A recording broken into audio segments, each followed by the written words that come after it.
Ladies and gentlemen, you are listening to the Pranzata Podcast. This is your host, Andrea Pranzatelli. This is episode number 167 on the Pranzata Podcast here on YouTube.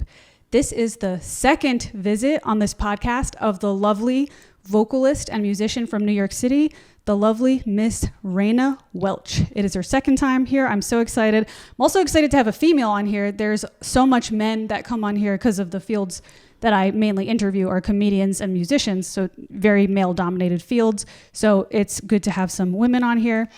We're just going to jump right into it. So the first question I have for you today, when you think back of yourself years ago, what were you chasing then when you first started pursuing music that you don't feel like you're chasing now? Acknowledgement, validation, like now that my record just came out last Friday, I think. Yeah, last Friday.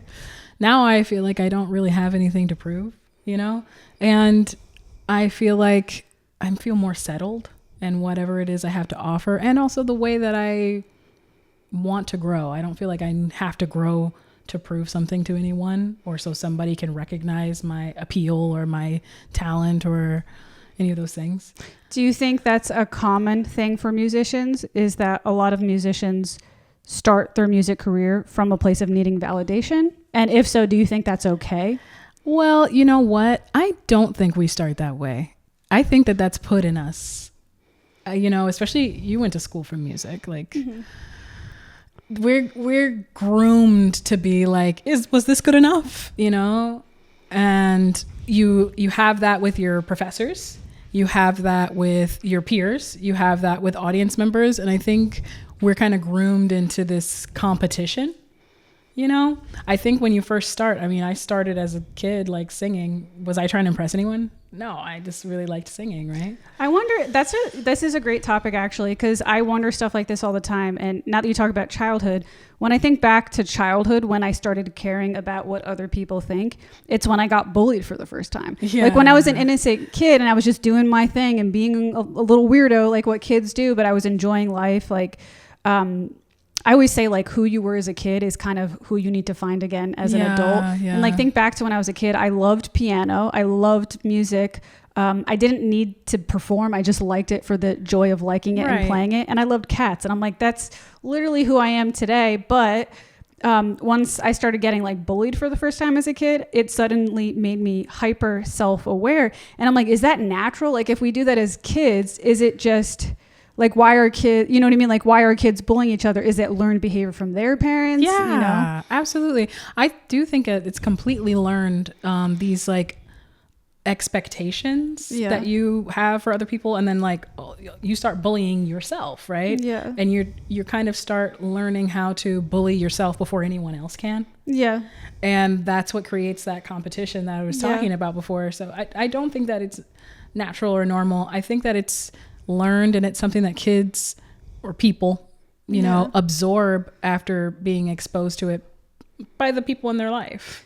That's a good point, because like there's a part of me that wants to say, well, if kids do it, it must be natural. But it's like, where did those kids learn it? They learned the bullying probably like from their parents having high expectations of them. And it's like, why do we need these high expectations in society? Like prestige and I wasn't even planning to say this on this podcast, but I've been going down this rabbit hole because I have a younger brother in his 20s. So I learn about like all the TikTok, like crazy stuff. Oh God.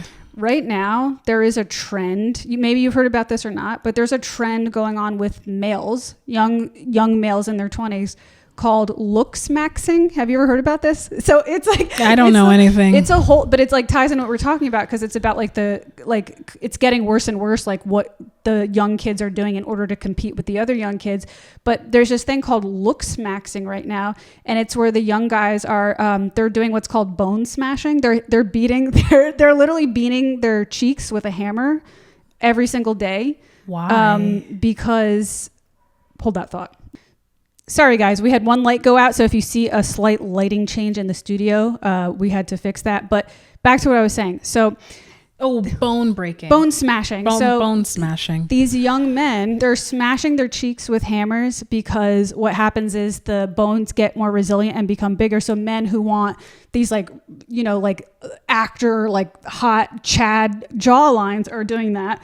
They're taking low doses of meth. What? Yeah, I'm not kidding. This is like a whole, and it just kind of opened my eyes. Oh my God. Dating is scary these days. It's not even dating. It's just, it's dating. It's the younger generation. It's like, before we get too sidetracked, it's like the things that people will do to compete with other people. It's like, it gets worse and worse each year. You know, people are literally smashing their faces. The competition is that strong. And here's the thing. The crazy thing is some of these guys who are doing it, they actually do, like you see their before and after picture and you're like, you do look pretty chiseled, but here's the catch. Like you broke your jaw. As a woman, if I see a man who looks attractive, but then I, you know, sleep with him and see his morning routine and he's like, I got to do my bone smashing. That's going to kind of change the vibe. That's why I was talking about dating. I'm like, I don't want to be cooped up with someone with those kinds of issues. Yeah.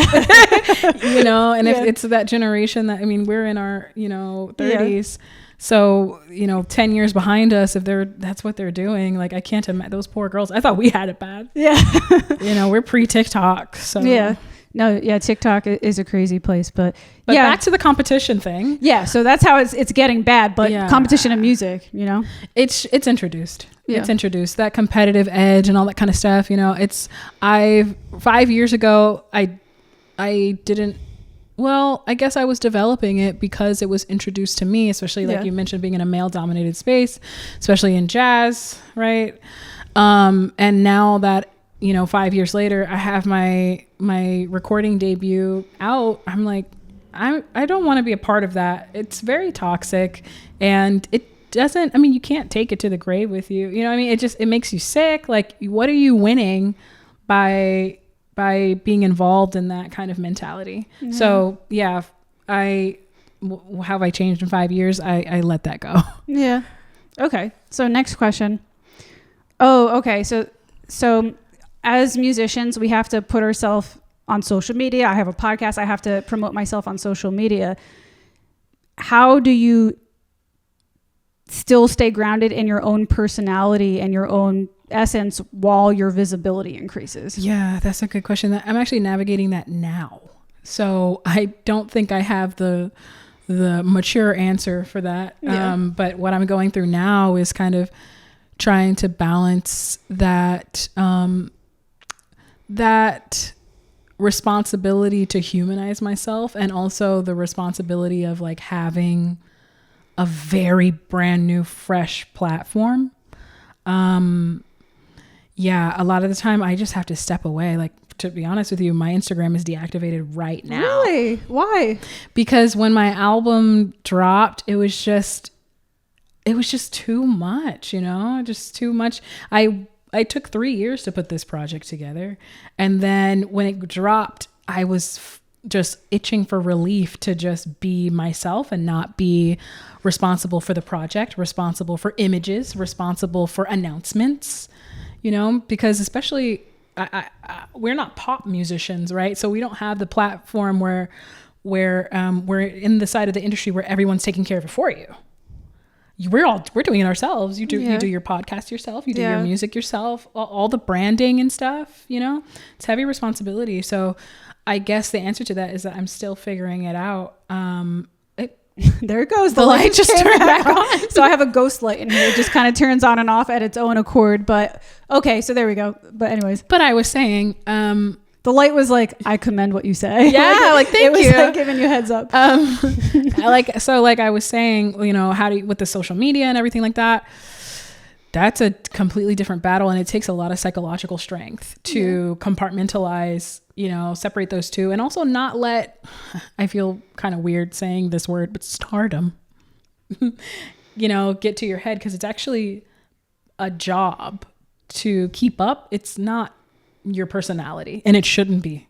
Once it gets that way, you've really lost yourself. And somebody I know recommended, because here's the thing, you could always do better on your social media to get more engagement. Somebody recommended to me, they're like, oh, you should they said, I'm going to say OnlyFans, but not because they wanted me to go to sex work. They're like, oh, did you know nowadays people are actually like starting an OnlyFans just to show their daily lives, and it's not just sex work. They're like, you should start an OnlyFans where you like showcase your cooking and people will pay. And I'm like, I don't want to have my whole life. Like I don't want to get to the point where my whole life is advertised. Yeah, you're selling your personal life. Because there are things that I do in my personal life that people will compliment, like, oh, you're really into fitness. Why don't you make fitness content? Yeah. Oh, you love to cook. Why don't you make nutrition content? I'm like, I can't make every aspect and every element of my life like for the public. I mean, I could talk about fitness and nutrition on my podcast if I want to bring it up, but I can't be like, okay, what are we going to do to make like the pictures and the videos like specifically where I'm doing that? It's just like podcasting and music is where I draw the line. Like I can't, a lot of my stuff needs to be kept privately. Yeah, because I was realizing with that, very good point. I was realizing that I was so invested in making sure I keep up with the demands of, marketing, promotion, and all that kind of stuff, that it's like I started to belong to everyone's expectations, or I started to belong to the need for attention, or like that, constantly creating urgency and like all that kind of stuff. I started belonging to that instead of belonging to myself and the things that are important to me and the people who are important to me. Like it really separated me from a lot of my friendships. Luckily, my friends are super supportive and they're like, yeah, we know you're hustling, but it's like, life isn't just hustle. And when you are becoming a public figure in whatever capacity, right? I mean, between the mega stars and I have my modest little following, it's still like very demanding. And you have to be able to be like, what's for me and what's for work? Yeah. Yeah. It's a never ending balance for me. Like it's a lot of trial and error to figure out like how often should I post content online and like when should I step away? Like I got to a place where I was posting content every single day, but then that got taxing. And then it's not a good strategy either for me without an assistant, because then what would happen was I would get into this like groove where I'm like posting every single day, but then I'm like my mental health is declining. And then I'll just crash and not post for like a month. So it's like, this isn't healthy. Like I need to find like a balance where I can keep up with it and still have my regular life. So that's like what I'm kind of going through at the moment too. It's like trying to figure out what's the best groove or rhythm for me to do it. Right. And that's why I deactivated my Instagram, because it's like, it becomes obsessive and you feel like everything feels time sensitive. Like it's just too much. So for me, I was like, you know what? The album's out. If you want to hear it, it's everywhere. And I'm going to go inward and like, I need to be about myself right now. Enjoy the product. I was, I don't care. I'll just open about this to everybody. I was recently diagnosed with obsessive compulsive disorder. Oh, is it? So I have like issues with checking things. Like, when I leave the house, like I have to schedule time to like check. Like I'll know that I didn't cook and I'm like, I still have to check the stove like a certain amount of times, or like I'll turn the heat off, even like I'll turn the heat on and off, even though I'm like, I know the heat's off. I already know that. Check if it's off. But I still have to go check if it's off like several times. I'll be like, okay, I know I didn't turn the heat on today. I know that for a fact, but I still have to check it's off so I don't burn the apartment down. You can't burn the apartment down like with heat on. Yeah. So I have these like really particular quirks about like checking things.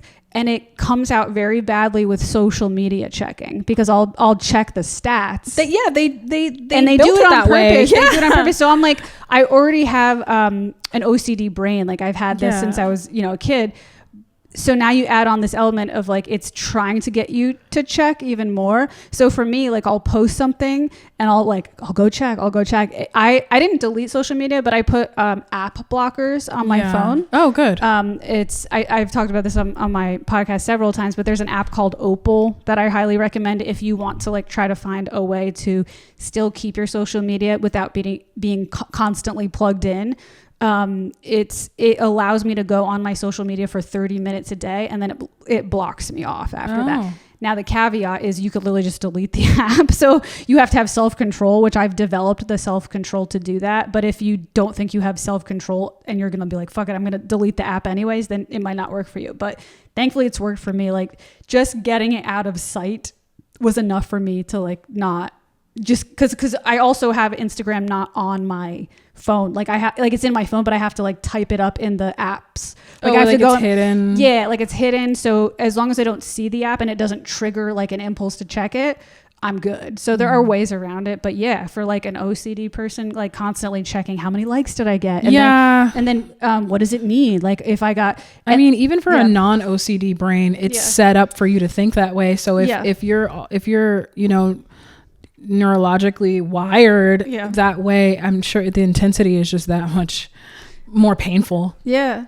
Or like anybody, like people who have like insecurities or they have issues comparing themselves to other people type of thing. There's just like a lot that could go wrong. But yeah, no, it's a big thing for sure. Yeah. But anyways, so on to the next question. Ooh, okay. Speaking of the grind and musicianship, how do you keep yourself disciplined on days where you really don't feel like doing anything? To be honest with you, when it came to this project, I kind of just went so hard into beast mode that I didn't register when I don't want to.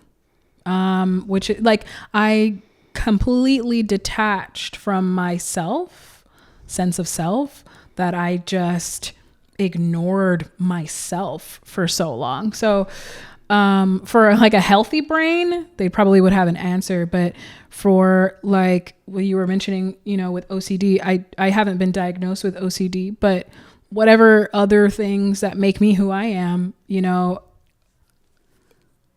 yeah, I just got so attached to the need for perfection and the need to like get this done and the responsibility of it that I actually didn't practice that at all. I'm practicing it now.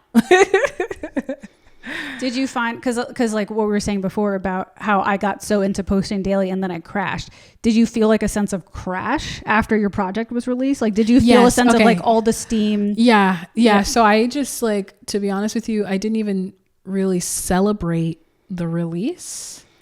I just was like, okay, it's done. And I slept and slept and slept. And with like the week of its release and then like the week after, I just like, to be honest with you, I like exercised and slept. And that is it. It was kind of like your body was just, even if you didn't consciously want to rest, your body was like, okay, we're off. Now we can rest. Which, by the way, I have to say this. There's a podcaster that I listen to. He's an overachiever. Like he's like type A, obsessive, overachiever type. And now his name is Chris Williamson. He's amazing. Right now he's going through chronic pain. He has Lyme's disease. Yeah. So it's like all the years of obsessive like workaholism that he has to confront, like, I have this disease now that makes me tired every single day. And he said, because he talks about like certain things like that. He said that when you achieve things, you have to celebrate it after, or else like it's going to become like a toxic cycle of you never feeling like you're good enough. But in your case, it sounds like you were just too tired to celebrate. I was tired, but you know what? Some people just genuinely are like, it's not enough. Like I can't celebrate that. You know what? I mean? Speaking of that habit, I do have that habit. And that's why I would just keep pushing and pushing and pushing and pushing. Yeah. Because I didn't take the time to celebrate anything. I was like, okay, that's done. Got to move to the next thing, because I felt like everything was so pertinent. There was such an urgency that it's like, okay, that, you know, other people can celebrate that. Done. You know? So I guess I never got a chance to give my mind that sense of reward. And so that's what the crash was at the very end. So, I mean, at the end of the day, I'm very proud of my product. I'm very proud of the work that I've done. And in the distant future, I would look forward to doing it again in a different way, in a more balanced way. But for now, I'm learning those elements of balance, of staying true to the self and staying connected to the self. Like my body really suffered by me just investing so much in the perfection of the product and the release of the product. I wasn't exercising at all. My sleep was like crazy. And now I'm going through like a body recomp, which I'm really enjoying. And also let me know how disconnected I was from, I was living intellectually for too long, you know, and your mind and your body, you know, they have different needs and they both need attention equally, right? Yeah. So I'm going on a tangent now. No, it's okay. I didn't plan to put this on here, but I'm interested to know about your body recomp a little bit because like I'm into fitness and anyone listening. So what does body recomp look like for you? Like what are you doing to recomp yourself? So not every day. Also, actually, not to interrupt you, let me explain what this is for people who don't know what body recomposition is. So, and correct me if I'm wrong about like how you're doing it, but when I did it, so body recomposition it's not so much about losing a bunch of weight. It's about losing fat and gaining muscle at the same time. So somebody doing a body recomp, you might lose a little bit of weight, but you might not lose any weight at all. Like some people actually even gain weight. So like for me, example, one time I did a body recomp where I went from 120 pounds to 140, but I actually looked thinner at 140 because my waist was smaller. Because you were tighter, right? Yeah. So it was like really crazy, but I gained so much weight, or not so much weight, but like 20 pounds, but it was like all muscle. So I looked way leaner. It was absolutely crazy. So I'm going through that now. I just kind of got started. So in the first week, I just did cardio. So not every morning, 5 times a week. I speed walk for 40 minutes. Because I can't run. I've got like scoliosis and some like I have scoliosis too. Yeah, we both have scoliosis. I have back problems. Yeah. So I have scoliosis and like asthma, and so it kind of, you know, and then on top of that being like top heavy, it deters me from running.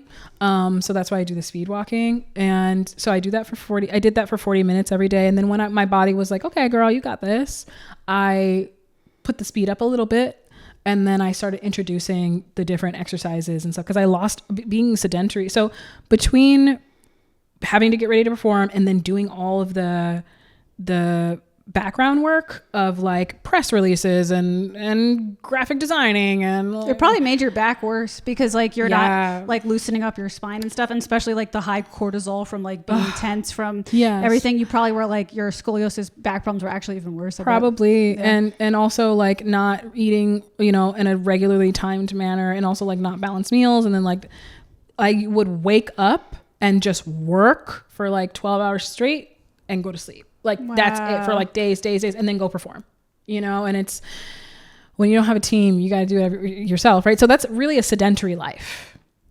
It got so bad that like my back problems got so bad that like to perform, I would have to sit, and that's even more sedentary. And then I'm like not getting satisfaction of like interacting with people, with, you know, the audience and that kind of thing. So body recomp, first week I was just doing cardio. Second week, which I just completed, I started introducing different exercises because I actually used to be an athlete. Wow. Yeah, long time ago. I grew up doing martial arts. No way. Yeah, I did. And then I did cheerleading in high school and like, you know, and I did volleyball as well, different things. And I also did weight training when I left home and went to college. And it was I really enjoyed that. And so I just went back to my old files of the stuff that I did, and I kind of just tested out what my body can handle right now and like where the push happens, and just like going right to that push and being like, okay, that's enough for now. That's the way to do it. Like, because when it comes to like major body transformations, I think a lot of people, they want to rush it. And what happens is it's always another side tangent about this. Ozempic, you know, like some people take Ozempic. I have heard of that. The danger, it can work, but I heard it messes up like a lot of stuff. So one of the big dangers of it is that it causes the weight loss to happen so fast that the body can't really keep up with that. And then what happens is you actually end up, you lose the weight, but you end up losing so much muscle that it's like not necessarily a better look. Yeah. You know what I mean? So all that to say, a lot of the people that I've seen who've taken it look sick. There's like even a name for it. It's called the gaunt face of like Ozempic gaunt they look face. Ill. It like eats away at the muscles because that's the thing, you're not supposed to lose weight that fast. But the reason I'm even bringing that up, it's like the same thing with weightlifting. I think the way you're doing it is exactly correct because if you're one of those people who's like, you know, it sounds like we're both like, it sounds like this episode is like Workaholics Anonymous. Like we're trying a little bit, we're trying to like recover. A little bit. We're both in a similar. I'm in recovery. Yeah, I'm in recovery too. I'm like, how do I like still do what I love to do without being like a maniac about it? Yeah. But in the past, when I was younger, I used to have this mindset of like, I'm gonna lift the heavy weights now, and I would get an injury. So now, like when I returned back to weightlifting, when I was in my 20s, I was able to squat 200 pounds. When I went back, I was like, well, if I was able to squat 200 pounds, I could probably squat 100. And then I started with 100 and I was like, this doesn't feel good. No. So I was like, I have to start with 20. Like, so I literally had to learn it was so annoying because my legs didn't even burn, but that wasn't even it. It was like the rest of my body had to learn the form. Cause like when you weightlift, it's like, even if the target is your glutes and legs, like if I'm squatting, I'm like, I want to grow my glutes and legs, but like everything else has to compensate. My arms are holding it. Like my lower back is also involved. So it's like, even if like your glutes are ready, like for more weight, it's like, well, not the rest of you is. So you have to be so patient. So I was like, all right, this is going to suck because it might take me like a whole year to get back to the same place I was in my 20s, but that's better. You know what here I mean? We go with that competition thing. Yeah. You're in competition with your past. Yeah. You're in competition with expectations. Or like other people. If I'm like, or with other girls are ahead of me, like I need to get and to it's just like that does not help you reconnect with your body. And so, girl, I'm not even doing weights right now. I'm doing all calisthenics. Just to get started. Like that is what, but I think that is, it's like resistance. Well, exactly. So, and so I built kind of like a 3-phase routine. So I'm in phase 1 right now. That's going to be 4 weeks. And I'm starting with a certain group of exercises. And then the next 4 weeks, the light went off again. And the next 4 weeks, I'll, move on to maybe introduce some others or just introduce some kind of change so that I don't plateau, and just, and go in that direction. So like I said, now that this project is done, I'm not competing with anything mentally of like, I need to prove something. And also I'm like staying away from social media because that's good. Yeah. It is a sick place and I need to be well. And I'm just, focusing on wellness now. I love that. Yeah. Good for you. That takes a lot of like, truly, it sounds stupid to even say this, but it takes a lot of bravery to not be on social media as an artist because like we have like FOMO, like we're gonna miss it. And it's like sometimes it's you got to put yourself first, you know what I mean? And that's hard. All right, next question. This kind of applies, I should have asked this before, but when you were done with your project, did you feel a sense of accomplishment at all? Did you kind of feel like I did it, or was it all just not right away? So like I said, I didn't have the habit of celebrating accomplishments and like giving myself the pat on the back. So, when you don't practice that, it doesn't necessarily come up, right? That's why I just succumbed to the crash. Now I feel, now that I've had time to like mentally process, now I'm like, I'm proud of what I did. But I don't feel so attached to it though, because at the same time, I did go through a lot. I put myself through a lot trying to achieve this. So there's a little bit of like a love-hate thing right now. I remember like the only thing I've never done like a huge music project. I am recording some music, but I'm kind of doing it slowly. It's not like a all in right now thing. I'm kind of just like doing it at a pace I can handle. But I would say the closest thing I can remember was when I went to college for music. We both went to college for music. They do what's called a senior recital. Which is you have to showcase, I think it's like about an hour of music, right? You got to showcase about an hour of, in my case, it was classical, but for you, it might have been jazz. Or did you just study? No, I didn't go to school for jazz. I went to school. I did. Actually, now I remember that. I went to school for opera. Yeah, I do remember that now. But so you know exactly what I'm talking about. But for the listeners who don't know, anyone who goes to college for music, you have to showcase like 45 minutes to an hour of like high level, either classical or jazz, depending on when you went to school for. And I mean, this is like concert for me. It was piano, so it was like concert pianist level. I'm not even as good as a pianist now as I was then, because like I was putting so much. I am, but they put so much pressure on you. But But when I finished that, I remember in my head before it, I thought it was gonna feel like this amazing accomplishment, but it didn't. It felt like an accomplishment, like when I bowed down and people were clapping. So like in that moment it did, but literally the next day it was like this, like I felt empty because it was like for years and years, my life path was determined for me. My life path was like, and it was for that moment. Yeah. It was like for that moment. And now the moment was gone. I was like, well, what next? Like it was kind of like, well, now it just feels empty because everything I worked for. And I've even had like times where I'm like, maybe I should go get a master's in music because then it will, give me that feeling again. But I can't really even afford that now. So that wouldn't be really a wise idea. But it was like, I felt like almost depressed after I was done with that because it was like all the thing that gave my life purpose was just missing now. But years later, I do look back at old piano videos and I'm like, I can't believe I did that. So it's almost like I feel the accomplishment now. Yeah, it took me time to process. To be honest with you, I didn't even listen to the record after it dropped because it's just like you don't want to think about it anymore. Yeah, my personhood was like, you need to breathe, and like I honestly haven't even really performed. I did one performance like the night before it released, and it was a beautiful night. But the drive and excitement that I had leading up to it, it wasn't the same. Of course I enjoyed myself. It was a very nice audience and I made sure to be present and professional, right? But my personhood was like, girl, just go take a nap. Now, out of curiosity, since you're going through changes now in terms of how you view artistry and everything, but before you were obviously such a driven type A type of person in terms of your work. If you were that way, how did you even know? Like, how did your intuition even tell you that you needed to step back? Was it just like what changed? Like, were you inspired by somebody who like said something that kind of made you realize it? Or was it just like a sudden intuitive like instinct? Like, hey, I got to fix this. Like, how did that change for you? I mean, some things made me really take a look at my life and take a look at how much I abandoned myself. And then also how I want my trajectory to go.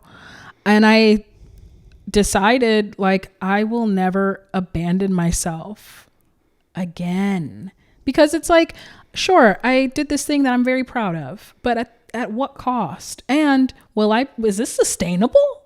Will I be able to abandon myself over and over and over again? No, you're not. That's not living, and you can make yourself sick. Also, like I did go through a couple of moments of like mental breaks and stuff, because of the intensity of the demands, especially in New York City and being the emerging artist who has to kind of present themselves amongst people who are not necessarily your peers yet. They're welcoming you in to become one, potentially become one of their peers.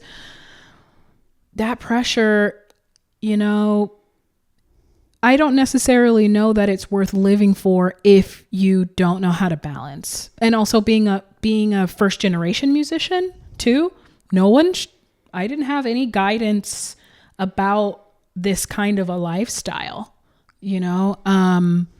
I really learned it all on the fly. So now, so that experience is kind of making me reevaluate things. Do I think I'll never do music again? I mean, I don't think that that's realistic, right?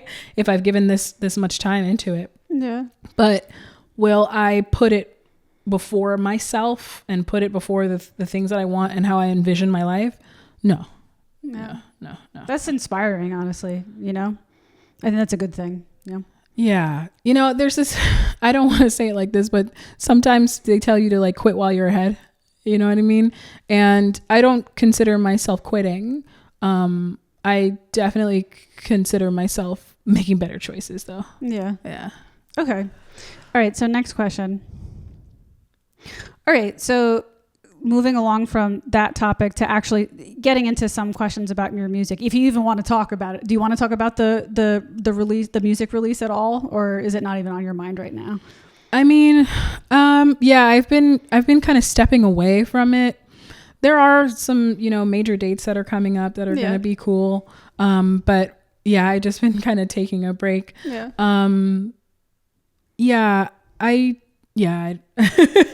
Okay, because I had some music questions for you, but we can just like totally dodge those questions. I mean, we can talk music, Okay. but I just don't know how my answers will be. Okay, so I'll ask you this question, and then wherever it goes, it goes. Yeah. I'm like, I put these questions out of damn order, but that's okay. We'll just go with the flow. When you were doing your music, as a jazz musician, a lot of your music carries history, right? Yeah. There's a lot of history involved in your music. Does that put like an extra pressure or responsibility on you to deliver the music a certain way because there's a history tied to it? And can you explain more about that? Like, what is the history behind some of the music? Yeah. So for me, it definitely does. For other people, I don't know. It might not necessarily have that, weight to it.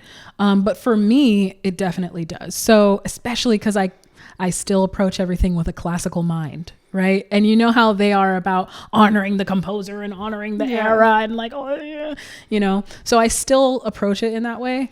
But then also, there is a certain responsibility that I feel that I have to honor the history and honor the people who came, not just the music as a history, but the people who came before me. Yeah. There's a lot of pressure to like, get it right. And what does get it right mean? Like that big question of what does get it right mean? So with this project specifically, it was all Thelonious Monk's music.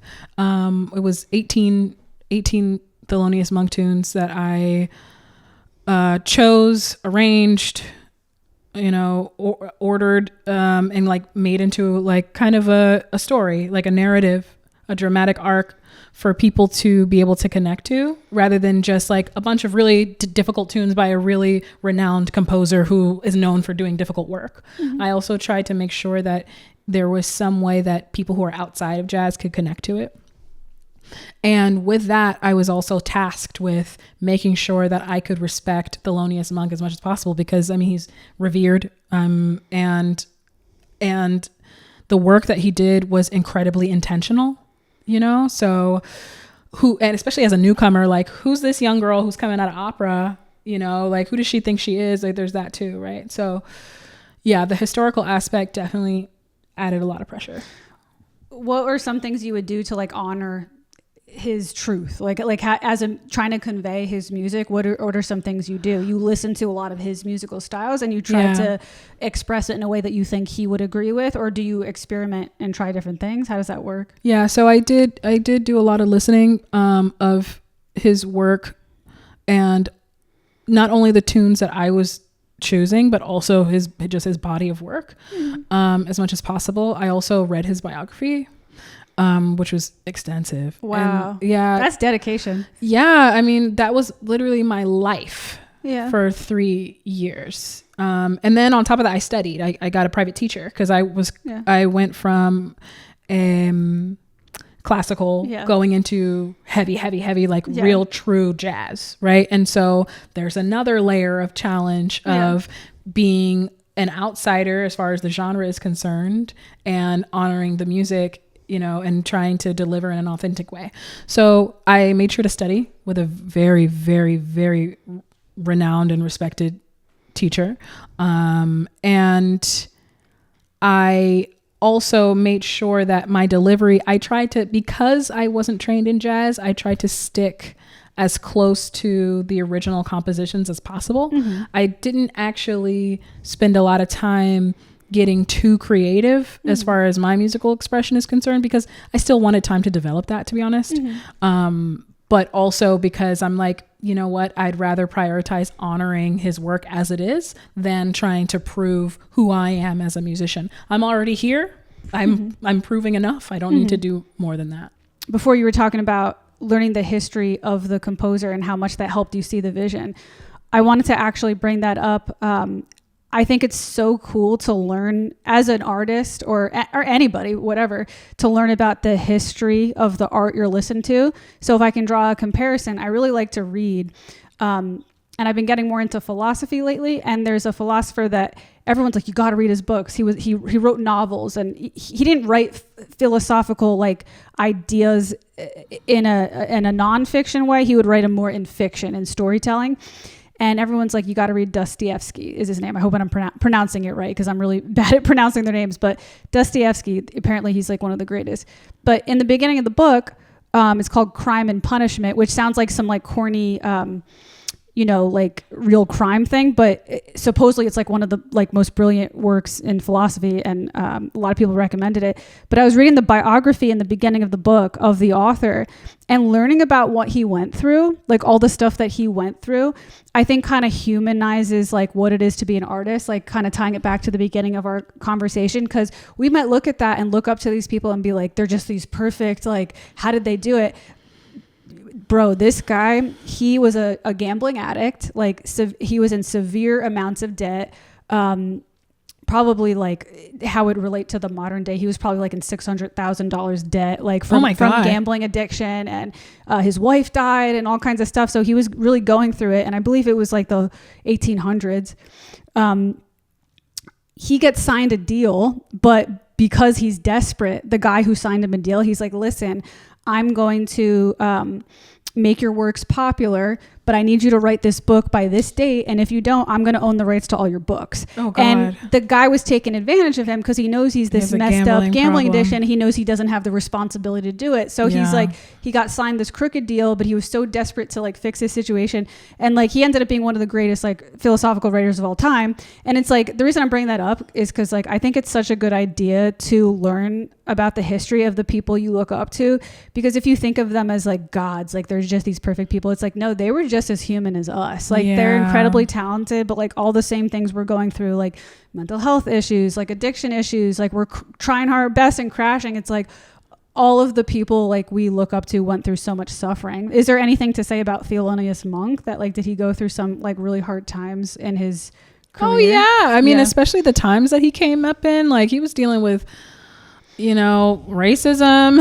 Yeah. He was dealing with, the same stuff that aside from his book, I read another book called Notes and Tones, which was like going through these interviews with all of the artists of his time. Yeah. So not just him, everybody was going through the same things that I'm going through now, trying to get booked at venues and they kind of like give you the runaround, or like money is not fair, or dealing with trying to balance musicianship and family. That is like a perpetual struggle with artists, no matter what idiom. And Thelonious Monk definitely had that going on. He, just like any other musician, had to make certain sacrifices, and now he's revered, in his death. But unfortunately, like during his life, he didn't make a lot of money. That's the other thing too. Like a lot of these people we look up to, like this guy I'm talking about now, Dostoevsky, he was broke most of his life, and he didn't really make it financially till like the last few years of his life. So he didn't really get to like enjoy. I mean, I guess he got to retire and enjoy it then, but he didn't really get to enjoy it in his youth, which sucks. Like you hear a lot of people say like, oh, when you retire, everything's going to be okay. Or like musicians never retire. They never think about retirement. And it's not something that's spoken about in school ever. Some of these guys who I was, lucky enough to work with, and I'm so grateful that they invited me into their world. None of them talk about retirement. None of them have like, I'm going to stop this at a certain point plans. And they live their lives chasing the next gig. I mean, they're nice shows. I mean, they're, like they're at the level now where their careers are international, and they're getting a lot of respect and renown, and they're, paid well. But what it took for them to get there, and like, aside from talent, it takes a lot of like focused opportunity. I don't want to say luck, because these people worked too hard for it to be called luck. Right. But it just, I'm looking at them and I'm like, you guys are honestly so noble for sticking to it and being the badasses that you are, because the system is set up in such an unfair way. the thought of, that's another thing that I thought of, like, as this record came out and I kind of assessed all that I had been through with this project. I'm like, at some point, am I going to be okay enough to like relax?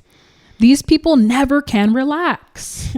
Never. And their attention and their skill belongs to the attention that it gets. Yeah. That's a very unfair setup. And like, I feel like our society, especially in the US, does not take care of artists in the way that it should. Yeah, I would agree with that for sure. Yeah. Okay, so moving on to the next question. We have a few more. Ooh, this one is a change of topic because it's a little different deviation from what we were talking about. It's called about being humble. I guess we could connect that to what we were talking about, because we're talking about like musicianship and taking yourself too seriously and growing an ego and that type of thing in the game. How do you stay humble? What keeps you humble?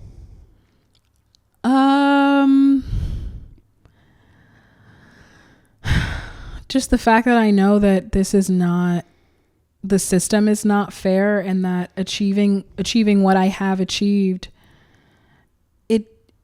it doesn't make me any better than anybody else. Like I'm still a human who's like suffering in my own ways, just like everyone else, to make my achievements. Right. So, I mean, that's not any different from anyone else's experience. Someone who's in a corporate job who has goals of climbing a certain ladder, we're also trying to climb certain ladders. Right. Yeah. So kind of just having that scope of like, this is my job, the same way that something else is someone else's job. Yeah.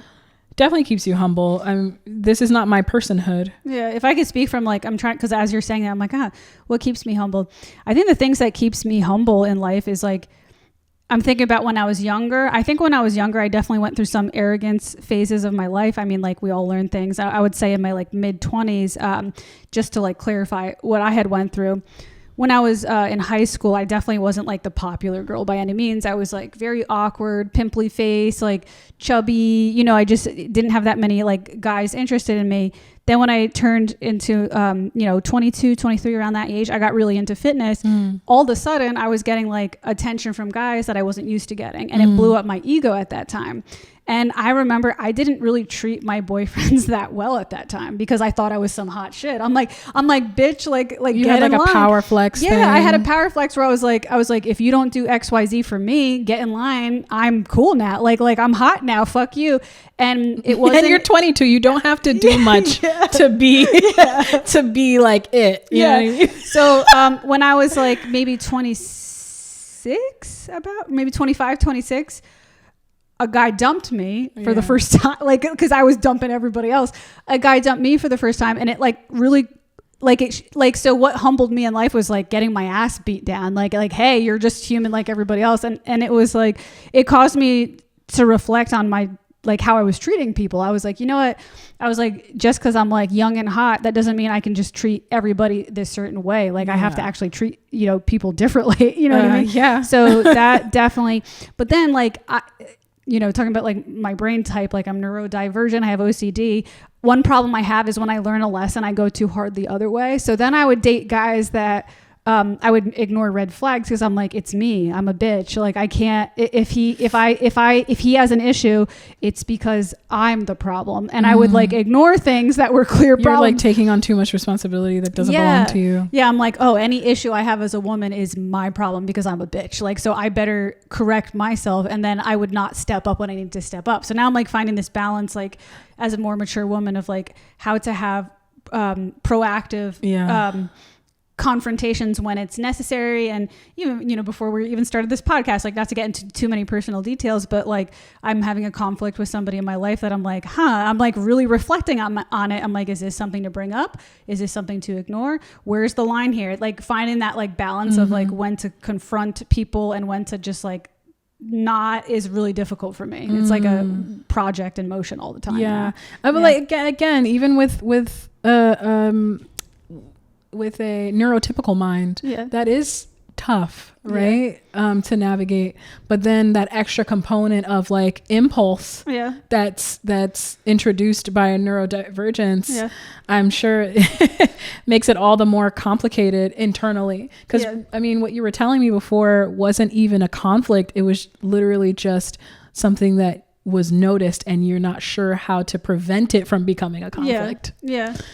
But another thing too, I just thought of like, I think even though I said it was like a personal thing for me that I'm going through, I feel like as a society, we kind of, as women or men too, we all kind of went through this thing that like they call it pop psychology. It's like the hot thing. Like there was narcissism was like a big pop psychology thing, but there was this, and I think it is a good thing, but I think the problem is like, maybe everybody's neurodivergent. Like we all take it too hard and we go too hard.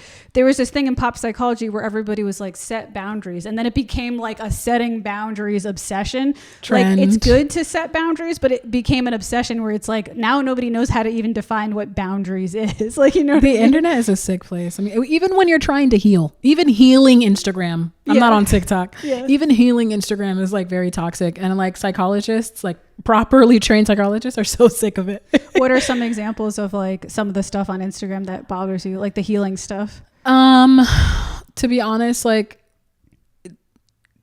well, like the narcissism thing was like really annoying, especially like I kind of fell into it where I'm like paranoid, like is everybody a narcissist, right? Yeah. And then like you mentioned the boundaries thing, you know, everyone's like so hardline now. And now it's like everybody's learning about attachment styles. Also, like in general, everyone's just over diagnosing themselves instead of just going to a professional and actually privately going on that journey. You need to stop listening to strangers about your private, you know, struggles. You know what I mean? For sure. There's a lot. I mean, some of the people who make these YouTube videos actually are psychologists, but it is interesting how it becomes like a trend to like follow some, like you said, with the attachment styles. And then at one point it was the love language. Like that was a big thing too. That too. Like the love languages, and there'll be a new one soon. It'll be like, this, you know what I mean? And the thing is, the micro dosing of information for you to, you know, absorb and then misconstrue and change around for your own benefit. Do some like long version integration of this information. Read a book. There are so many books written by these people. Like there are certain psychologists who I, you know, follow on Instagram, and I really value their insight. I will go and I'll get their book so that I can get the full understanding that's based on their research and their professional experience, not like, in this 30-second video, this psychologist said this, so it has to be true and it's applicable right now, immediately. Like that's very irresponsible. But at the same time, I mean, social media is cooked that way, you know, to put us through that. So like I said, the internet is a very sick place. Going back to the bone smashing thing from the beginning of this episode, that's the bone smashers. That's one of the things they'll say. Like you're talking about how people, they get this like 30-second or 60-second Instagram reel, and it says something, so they think it's like fact. For some reason, like the trend going around is they'll say in the bone smashing thing, this is backed by science. So all the people doing it, they're like this is so they say it's backed by science that women only like men with a certain like cheekbone or something like that, and they're like it's backed by science, and it's like what science? And you just heard somebody say in an Instagram reel it's backed by science, and now you're parakeeting that. Okay, so I have one more question. It's hard to believe we actually like almost went for an hour now. Shit, it's like 57 minutes. Well, I have a few more on here that I could pick, but since we're reaching the hour mark, I'm only picking one.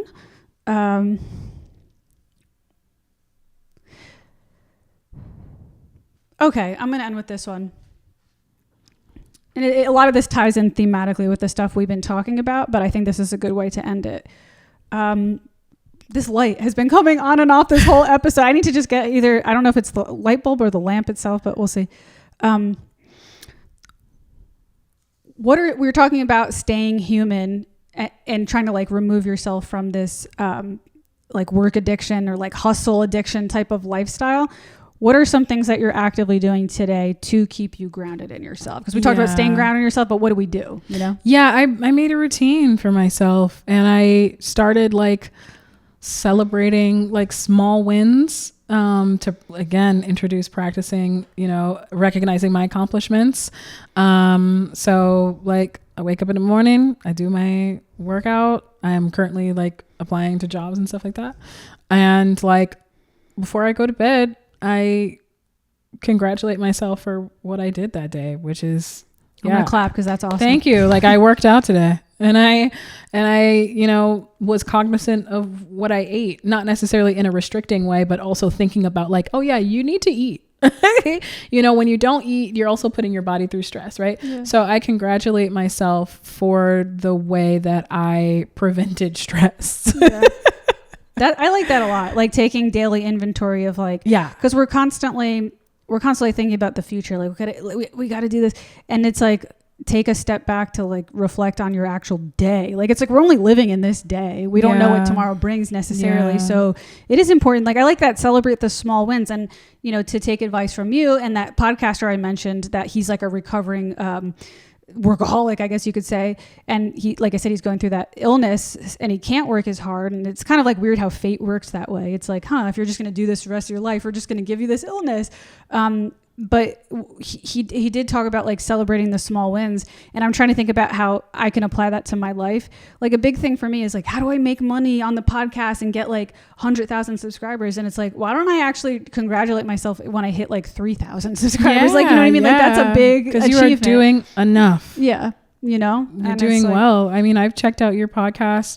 Yeah. I looked through some of it between because my introduction to your podcast was us meeting for the first time. Yeah. And I saw Pound Cake's episode, which I love her. Shout out to her for the second time. She's awesome. And so between that episode and this one, like I've seen the way that you've grown and everything like that. You don't need 100,000 subscribers to celebrate that. Yeah. You're doing it. Yeah, I know. And it's like a small evolution, and it's important to just like enjoy the, like you said, the small wins. Like I want to I don't necessarily want to practice like, oh my God, I took a step today. Like I have to like find the line of like reasonable small wins, but it's like stuff like that. It's like, rather than saying like, okay, I have a friend where he really wants to adopt a cat.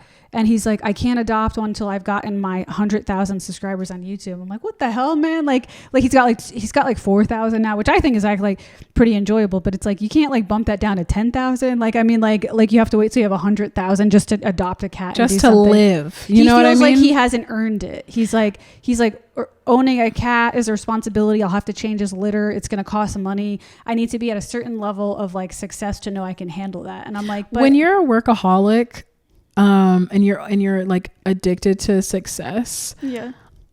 Yeah, you kind of are telling yourself that you don't deserve to live a little bit in the back of your mind. Like, I don't deserve to live. I don't deserve to be happy until I've achieved these things and proven it to myself or to someone else, or, just proven it in some way. And it's just like, people need to give themselves permission to live. And I that's what I learned in my own process of like completely overdoing it, having something that I'm proud of, but then choosing like at what cost, do I want to keep bussing out these products that I can't even celebrate, or do I want to live? No. That person, if he was in this room, I'd be like, get your cat, dude. Yeah. And like, what is success? Like, budget it out. How do you even define what success actually is? Because it's like, if you work yourself to death, you might reach your goal, but like you might be miserable in the process. I also think that you're imagining this like feeling too. Like when I feel like this, then I will have earned, that. Yeah. And it's like that feeling doesn't necessarily come. Yeah. And you might get, and then you missed out on having a cat. Yeah. And then not like, that applies to anything. Like I even know some people who are like, I can't start dating until I've lost the 20 pounds. And it's like, I don't think that's right. Like, you know what I mean? Like I can't. Honestly, you can't start dating until you lose that mentality. Yeah. Yeah. But I know people like that. They're like, I can't put myself out there now because I'm not complete. Like, I'm not enough. I think men actually do that more than women, if I'm being honest. Like I've heard a lot of men say like you get these like fuck boys that sleep around and like don't commit, and they're like, I can't, like a lot of their thing is like, I can't commit to a woman because I'm not the man I want to be yet. And it's like, who's gonna love me at this stage? And it's like, that's so bullshit. You know what I mean? think women go through that too. You think so? I think that insecurity is again introduced to us by societal expectations and also like the pains of like previous interactions and things like that. So that mentality I haven't necessarily been acquainted with myself, but I understand why someone would feel that way. I hope people don't take that on though. Yeah, no, of course not. Yeah. All right. So I think that just about wraps up the podcast. Is there anything you want to add to that before we leave? Another topic you wanted to touch on, or do you want to tell them anything? Listen to my record. Is there like a link I could drop below for them? Yeah, of course there's a link. Yeah, and you can find it on Spotify, Apple Music, Tell them the name of the record too. It's called Organ Monk Sings. Introducing Miss Raina. Yeah, that's easy enough. Organ Monk Sings. I'm going to include a link below to either whatever platform she uses. Spotify, I'm guessing. Is it on Spotify, Apple Music, all of them? Yeah, they're all there. I'll put the Spotify one, but if you guys use something else, look up Apple. I was thinking of Apple Music.